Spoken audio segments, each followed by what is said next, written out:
Praise God.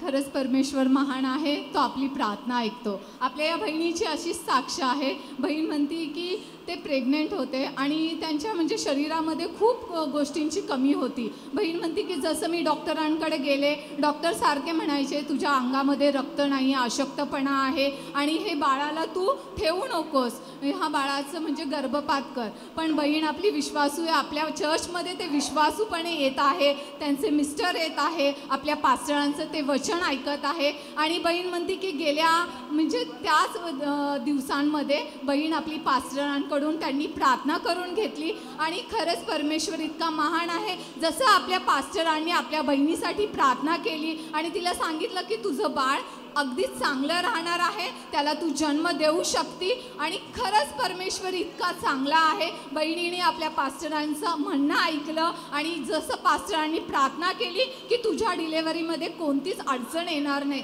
आणि अगदी तसंच झालं. जेव्हा डिलेव्हरीसाठी बहीण गेली त्यांची डिलेव्हरी अगदी चांगली झाली. जे डॉक्टर म्हणत होते की तुझं ऑपरेशनसुद्धा होऊ शकत नाही, पण खरंच परमेश्वर खूप महान रीतीने आपल्या पास्टरांच्या द्वारे कार्य केलं आणि जे ऑपरेशन नव्हतं होणार ते सुद्धा ऑपरेशन व्यवस्थित सक्सेस झालं. त्यासाठी बहीण सगळा गौरव प्रभू येशूला देतात.